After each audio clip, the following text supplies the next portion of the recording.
Téléspectateurs, bonsoir et bienvenue au nouveau numéro de votre émission Parlons Environnement. Aujourd'hui, nous abordons la problématique des déchets plastiques et l'impact négatif qu'ils ont sur notre environnement. C'est en ce moment qu'intervient le recyclage qui participe considérablement à la réduction de la pollution et du réchauffement climatique. Nous recevons aujourd'hui une invitée sur le plateau de Faso Green TV. Elle a été sacrée Miss Burkina en 2017. Elle est également docteure en médecine, entrepreneure sociale, fondatrice de Asoué Group et également ambassadrice de l'environnement. Princesse Poadiagué Sévérine est avec nous aujourd'hui. Bonsoir et bienvenue. Bonsoir, merci à vous pour l'invitation.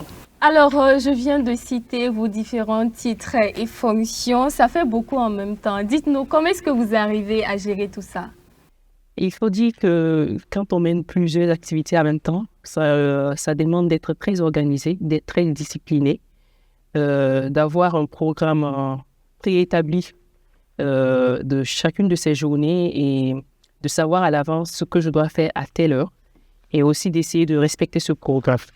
Et concernant l'activité entrepreneuriale, ça demande aussi de savoir déléguer, donc de s'entourer d'une équipe dynamique et de pouvoir déléguer au maximum, donc pour pouvoir se concentrer sur, par exemple, les études, les activités professionnelles et toutes les activités qui ont trait au rôle d'ambassadrice de l'environnement ou encore au rôle de médecin. D'accord. Alors, on va parler à présent de votre autre acte qui est bien sûr l'entreprise Asoué. Dites-nous à quoi renvoie Asoué et comment est-ce que vous est venue l'idée de créer cette entreprise? Il faut dire que Asoué est né de mes passions pour l'art et aussi pour la récupération. J'ai toujours été passionnée par l'artisanat, par tout ce qui est activité créative, tout ce qui est handmade. Et déjà, en première, deuxième année d'université, j'avais déjà commencé une petite activité qui était la superposition du pain sur t-shirt, donc à travers le vestimentaire, parce que j'aimais beaucoup l'amour, j'aimais tout ce qui est activité créative. Et après, nous avons commencé à faire les accessoires. Et en 2017, étant élue Miss Burkina, mon thème, c'était femmes, environnement et développement. Et j'ai voulu, au-delà des activités de sensibilisation, au-delà des reboisements que nous faisons chaque année, j'ai voulu joindre l'utile à l'agréable en créant une activité entrepreneuriale qui tourne autour de l'environnement. Et c'est ainsi que l'idée de récupérer les pneus usés et d'en faire des objets d'art, donc des meubles, des chaussures, des œuvres utiles, est née. Et Asoué, à ce jour, Asoué, c'est surtout une composante environnementale, mais aussi une grande partie d'art, parce que nous faisons la promotion de tout ce qui est art manuel, le handmade, et fait au Burkina. D'accord. Alors, les déchets plastiques, vous le savez, polluent la nature, dégradent les sols. En un mot, ça a un impact négatif sur notre environnement. Et votre entreprise, soucieuse de cela, procède au recyclage, donc ce que vous venez de dire. Dites-nous comment vous procédez au recyclage. Déjà, il faut savoir qu'à Asoué, il y a plusieurs activités qui tournent autour du recyclage.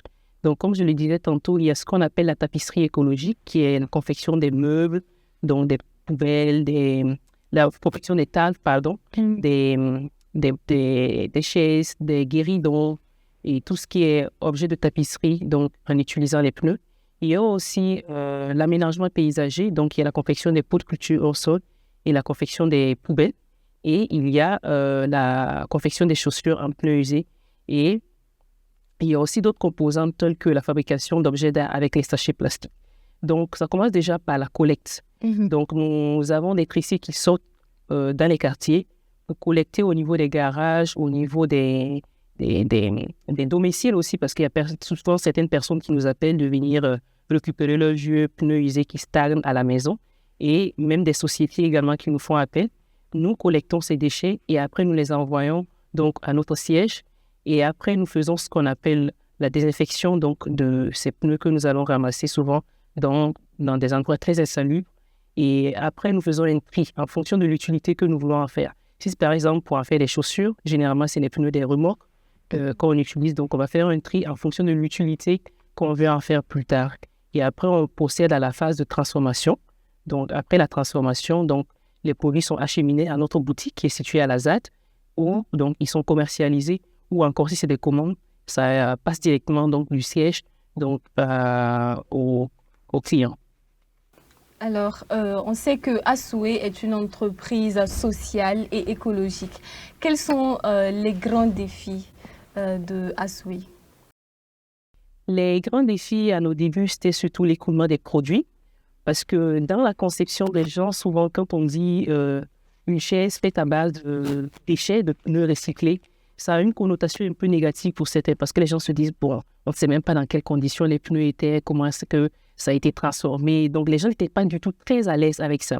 Mais on a fait beaucoup de sensibilisation et beaucoup aussi de tapage médiatique, si je peux dire. Et on a amélioré beaucoup l'esthétique du produit pour que le produit fini, lorsque les gens même regardent, ils aient envie de l'acquérir. Et c'est ainsi que aujourd'hui, quand on parle par exemple des meubles en pneus usés, ça peut se classer comme un produit de luxe parce que quand vous allez dans certains restaurants, dans certains endroits prestigieux, vous les voyez là-bas. Et au-delà aussi de pouvoir vendre un produit, c'est toute une idéologie que nous vendons aux clients. Donc, en disant aux clients que lorsque vous achetez par exemple les produits en pneus usés, non seulement vous encouragez la protection de l'environnement, donc ça veut dire que vous êtes un bon éco-citoyen, donc vous êtes un bon citoyen, vous rendez service à la nation, mais aussi vous permettez à des jeunes, parce qu'on travaille majoritairement avec des jeunes femmes, d'avoir de l'emploi. Donc vous permettez à une jeune entreprise donc, de pouvoir se développer et ça c'est quelque chose qui galvanise beaucoup les agiteurs et je pense que ces défis-là sont en train de vraiment pouvoir se résoudre.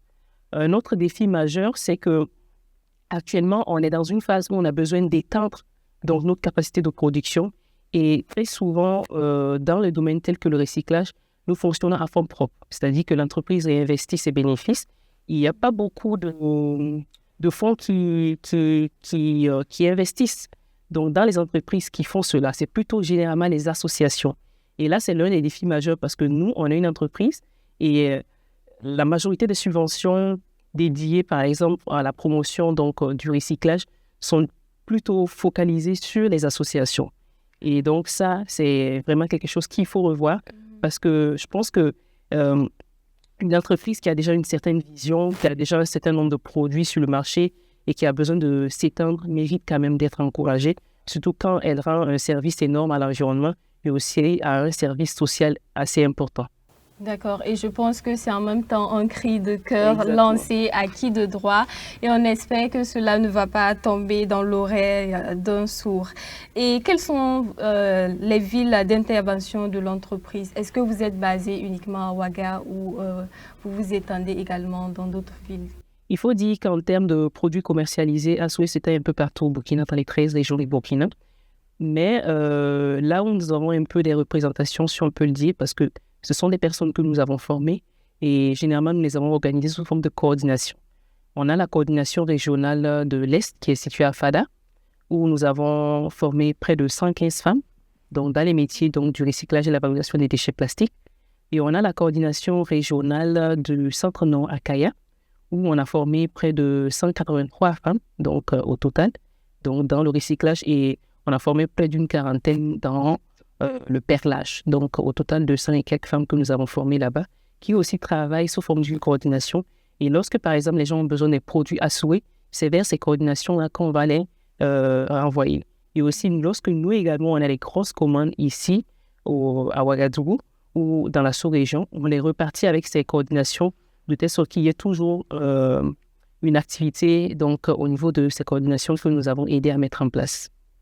Alors, on sait aussi que vous n'hésitez pas à voyager hors du pays quand il s'agit des rencontres liées au domaine de l'environnement. Et justement, la COP29, la conférence des parties sur les changements climatiques, s'est tenue du 11 au 22 novembre en Azerbaïdjan. Voilà, donc quel bilan tirez-vous de cette rencontre? Il faut dire que la COP29, c'était l'une des premières COP à laquelle nous participons. Et le bilan est assez positif parce qu'on a pu dresser pas mal de contacts, donc avoir une certaine visibilité également par rapport à nos activités parce qu'on a participé en tant que panéliste pour présenter donc, les acquis en termes d'impact environnemental de l'entreprise Asway.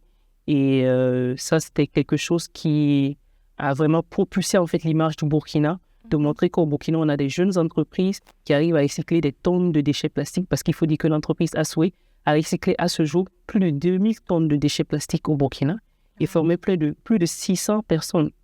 Donc ça, c'est le bilan de l'année dernière, et le bilan de 2024 est également en train d'être fait, et c'est sûr que ces chiffres seront surpassés. Donc cette COP nous a permis de donner de la visibilité aux activités que nous faisons et d'avoir aussi un carnet d'adresses important. Et nous travaillons toujours sur les potentiels partenariats qu'on pourrait tisser avec ces contacts que nous avons eus. Alors, chers téléspectateurs, nous tirons vers la fin de cette émission. Madame Poadiagué, comment est-ce qu'on peut rentrer en contact avec l'entreprise Asway?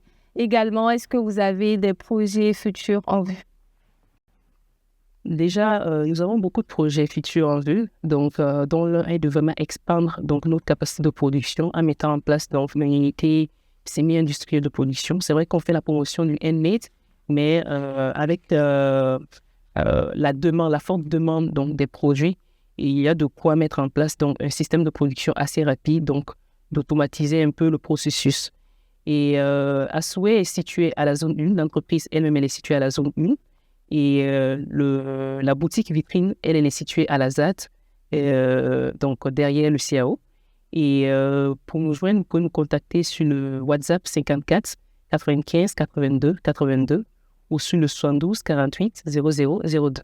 Nous sommes déjà à la fin de cette émission. Nous avons parlé avec Dr Poadiagué du recyclage des déchets plastiques utilisés comme matière première pour produire différents matériaux utiles à l'homme. Merci d'être passé sur notre plateau. Merci, c'était un plaisir d'être avec vous.